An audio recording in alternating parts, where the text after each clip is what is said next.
Actually, how many people in this room are immigrants or children of immigrants? Please raise your hand. Just curious. So for the hands that are in this room, they know something that I know, which is immigrants have an amazing advantage. They have a very tried and true strategy that we could all learn from.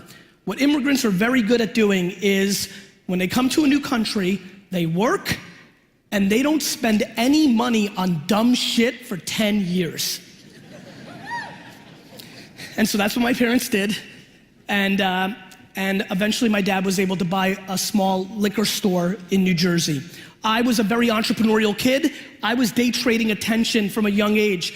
I had 6 lemonade stands when I was 7 years old, and I would spend all my time trying to figure out what tree and what pole to put the signs on because I was watching people drive and trying to figure out what signs. I was a very sick child.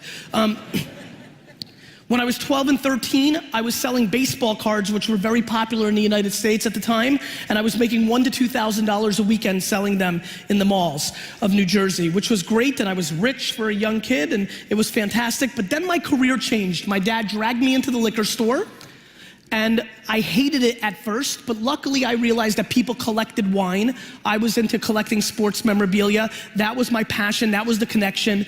And I decided that I was gonna jump into my family business, open up 4,000 liquor stores across America, sell the franchise one day, and buy the New York Jets American football team, because that is my dream. You two stand up, you two stand up. Let's clap it up for these guys.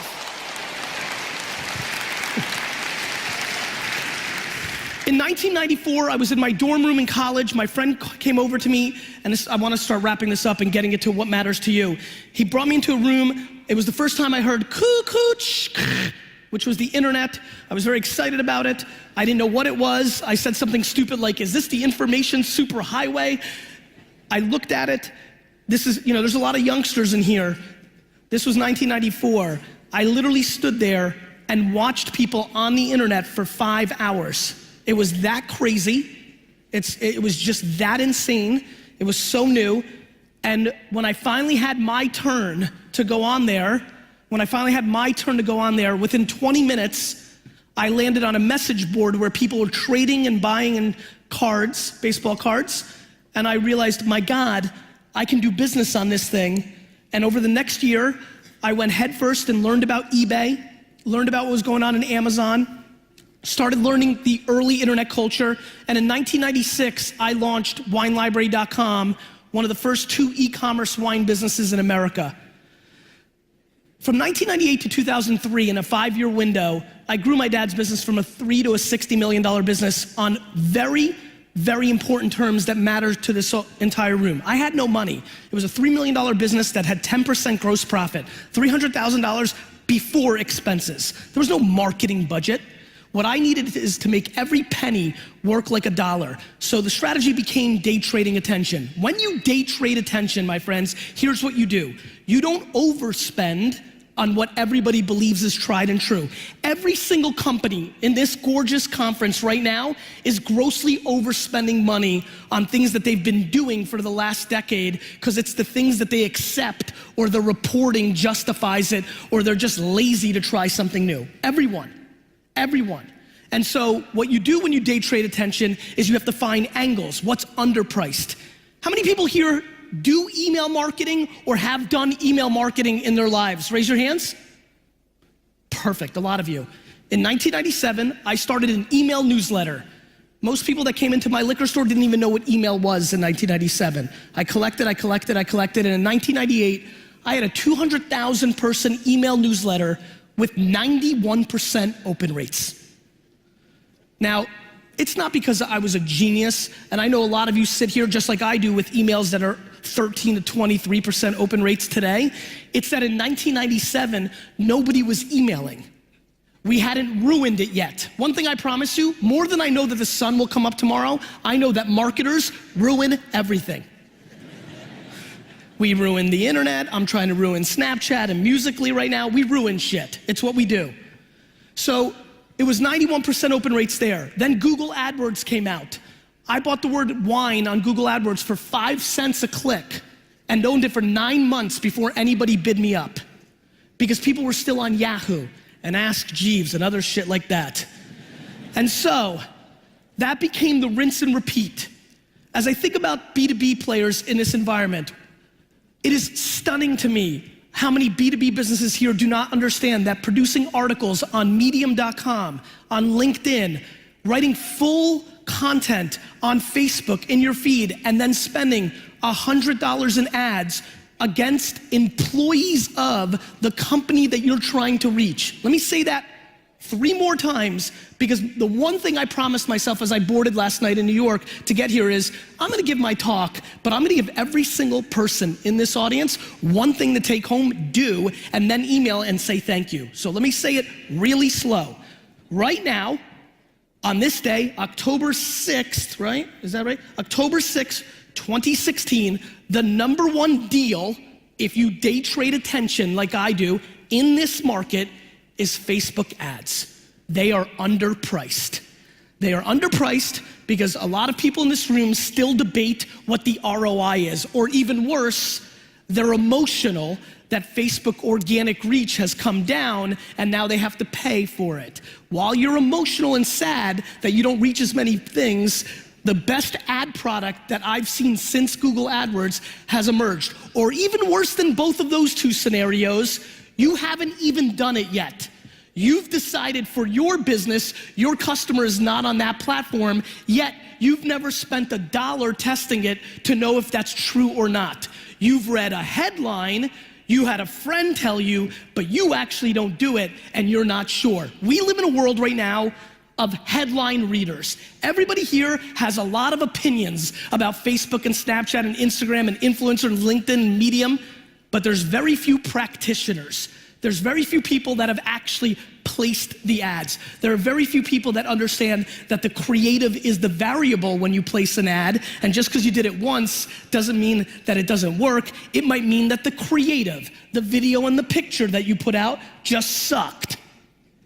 And so, as I go through all the other things, just in the middle here for a few minutes, I just want to tell you exactly what I know. What I know is I'm involved with 15 different B2B businesses right now. GE is a client, AT&T is a client, but many startups that I invest in, because I also in my mid-2000s started investing in Twitter, Facebook, Tumblr, Uber. I've done very well in that world. I basically just told you that to brag. That had no information value. But what I know about these B2B businesses is right now, every single person here can write an article about their expertise in the business that they're in. Not a propaganda for your SaaS product or service, but an article that would be valuable to the people that you're trying to reach. You can write this article literally in a Facebook post, literally in a Facebook post. And then you can go to the ad product and you can actually target employees of. One of the ways you can target on Facebook is the employees of an organization. How many people here are in B2B? Raise your hand. Higher. Go high for me, Helsinki. Higher again. Show me again. I need to look. High. Perfect. A shitload. A lot of you. All of you need to hear this. This is the remarkable era of underpriced opportunity in digital and social marketing, yet I'm empathetic to why most of you do not believe that. I get it. Most of the advice, most of the conferences, most of the articles position this in a B2C environment. I know, for example, the following, that if I was to buy one of your companies, the #1 thing I would do is the following. Every one of you are in an industry where there is a B2B magazine that is the #1 thing that the people in your market read. If you are a company trying to reach customers, I would become that magazine. Let me explain. The other religious point of view that this room needs to take away from this talk, this weekend, or at some point you will believe this is true, whether it is today or 12 or 24 months from now, 36 months from now, is the following. The quicker everybody in this room understands that they are a media company, comma, software company, comma, wine retailer, comma, lawyer, comma, account service provider, the quicker everybody in this room understands that they are a media company, comma, those things, the quicker you will be successful. I will tell you why. You told me that Earlier they said the ad was dead. You said the ad is gotta be creative and good, give it to the creatives. I believe more in your world, and I'll just add to it. The ad has to bring value. The number one thing that is happening in society in every part of the world is the following. We as human beings, no matter where we're from, we value health. We wanna stay alive, and the people, money, you like money. But the number one emerging thing in society, in value, is time. Time is exploding in value to us because we all now live in a 24/7, 365 world. Some of the old timers in this room, remember when the workday ended and it just ended? It wasn't getting emails at night, people expecting you to reply. We now live in a 24/7 world. As a matter of fact, one of the great mistakes of my investing career is Travis Kalanick, the CEO of Uber, was a very great friend of mine. I passed on investing in Uber in the angel round twice. I cost myself hundreds of millions of dollars. I'm very upset about it. But I invested a little bit later on, not because Uber was doing so well, but because I realized when he came to New York and my brother AJ took the first Uber ride, oh my God, Uber doesn't sell transportation, Uber sells time. We don't care about privacy, we care about time. This is who we are as humans. And what advertising is doing in the last 50 years is it's stopping you from doing what you wanna do, and it's selling you something, which means by nature, it is stealing your time. Which is why the second you decide that you're a media company and you actually wanna bring people value instead of selling them something, you win. If you run home now and misunderstood what I said, which is why I'm creating clarity right now for you.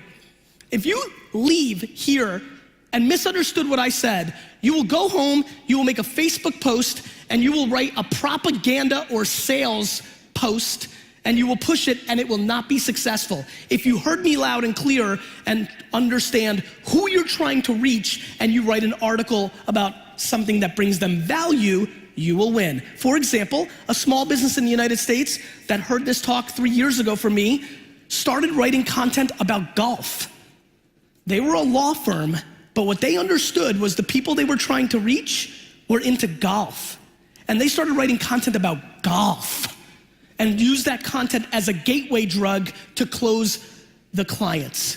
Because people don't wanna read your sales pitch. They don't have time. People wanna read something that brings value. And the interesting thing about so many of you in the B2B environment is you're actually an expert or knowledgeable about your craft. You actually know. And so putting that content to work is massively important. It was super important for me 6, 7 years ago. That was nothing compared to the ability of going and now targeting the employees of the organization that you're trying to reach. For example, if you're trying to reach the CTO or the CIO, or if you actually know the title of the person you're trying to reach, you are able to make a video on Facebook that shows the value prop of your product. You are able to then in the copy say, does your CIO know? You are able to then run $100 worth of ads against the employees of that organization, and then 20 people from that organization are gonna take that post and forward it to the CIO, the CTO, the head of finance, or whoever you're trying to reach. My friends, I've spent the last 7 minutes here on this rant, and I understand it's very tactical and it's not motivational and funny, but I fucking promise you that if you really understand what I'm talking about, you will do what you actually care to do, which is sell shit, right?